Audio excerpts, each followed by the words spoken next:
and welcome back to my channel. Today I wanted to show you guys how to make buffalo chicken manicotti. So before I get into the whole cooking process, let me go over all of the ingredients that I'll be using today. The ingredients that I'll be needing to make this buffalo chicken manicotti are some manicotti noodles that I've already boiled and let cool down. This way they're easier to stuff when we finish making the filling. I have some chicken tenderloins that I went ahead and roasted and shredded. In the next clip I'll show you guys how I season them and then how I roasted them in the oven. I also have some freshly chopped spinach, some ricotta cheese, mozzarella cheese, scallions, chopped garlic, salt to taste, some chopped onions, buffalo sauce, as well as some black pepper to taste. And I have some oil to go ahead.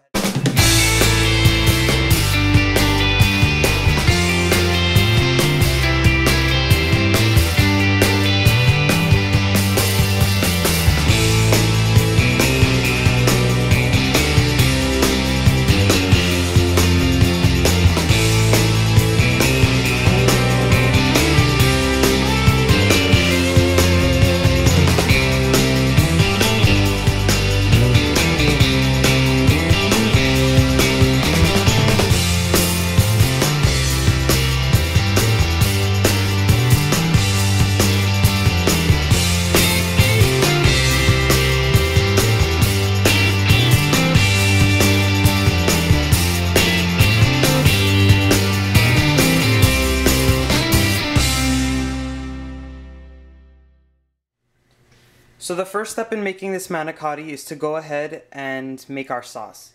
So I have my pot heating up on a high heat here, and I'm going to go ahead and add in a little bit of olive oil.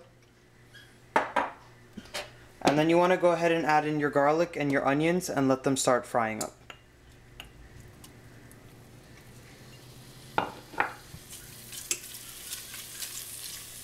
You just want to fry them until they get nice and golden brown. And you do not want them to burn because you don't want to see burnt onions or burnt garlic in the mixture when it's done cooking. So I'm going to let this fry up here for about 5 minutes or just until the onions start to get translucent, and then I'm going to show you guys the next step. The onions and garlic have been cooking for about 5 minutes now, and they've taken on a nice golden color. And I also wanted to mention that I will be using some water to thin out my sauce while I'm making it. So since my onions are nice and golden brown, I want to go ahead and add in all of my buffalo sauce.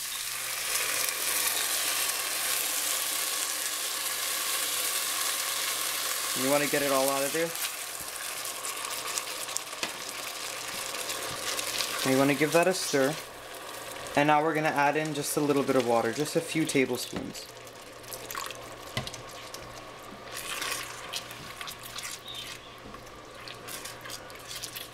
Now what you want to do is you want to let this mixture simmer for about another 4 to 5 minutes, just until it starts to thicken up just a little again. The sauce has been simmering for exactly 5 minutes now, and you can see that it's gotten nice and thick. What I've done is I've taken out half of the sauce and reserved it in a little bowl here, because what I'm going to do is pour this over the manicotti while it's cooking, so this way they don't dry out. And this sauce that's left, I'm going to go ahead and pour it in the chicken to make my filling for the manicotti. What I've done here is I poured half of the sauce on the chicken, and like I said before, I reserved half of the sauce to pour over my manicotti. So what I want to do now is I'm going to continue making the filling for the manicotti. So I have the chicken in here that I've already shredded up. I have my sauce. I'm going to add in all of my scallions, all of the spinach, and now the spinach is totally optional. I'm just adding it because I wanted to add a vegetable to this dish.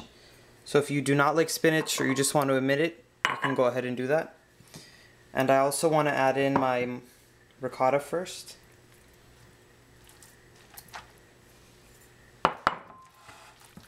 And what you're going to do is give this a really good mix. Before we finish mixing that, I want to add in half of my mozzarella. I'm saving half of it to go on the top of the manicotti while it's baking.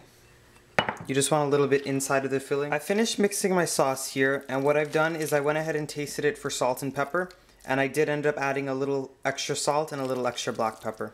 You want to make sure to taste it so this way it has enough flavor, because remember, this is the filling for your manicotti, so you want to make sure it's flavorful enough. So what I'm going to do now is I have a Ziploc bag, and I'm going to put the filling into the Ziploc bag so this way it's easier for me to fill my manicotti. I'm going to go ahead and pipe it into the bag.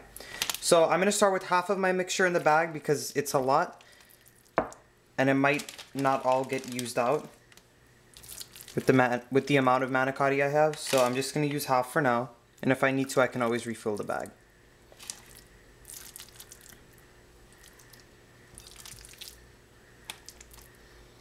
So what you want to do now is go ahead and get that filling to one side of the bag, and so it looks like this. So what I'm going to do now is I'm going to go ahead and snip a big hole so this way it could fit into the manicotti. I'm going to show you guys how to fill it up. So what I've done here is I've cut a hole out of my bag so this way the filling can pipe out into the hole of the manicotti. So what you want to do is open it up a little, and you want to get your filling right inside the opening, and you just want to squeeze.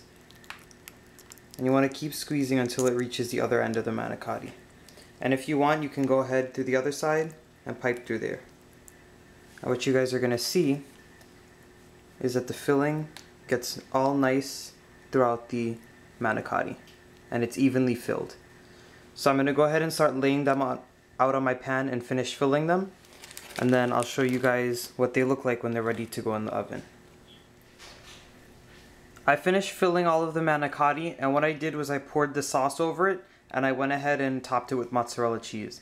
Now what I'm going to go ahead and do is pop it into a 400-degree oven for about 20 minutes, or just until all of this cheese gets nice and bubbly and brown on the top. Alright everyone, so here's my finished product. I ended up pulling it out of the oven after exactly 20 minutes, and the way that you're going to know that this manicotti is done is that the cheese is nice and brown and bubbly on top, and you're going to see the filling start to melt just a little bit inside of it.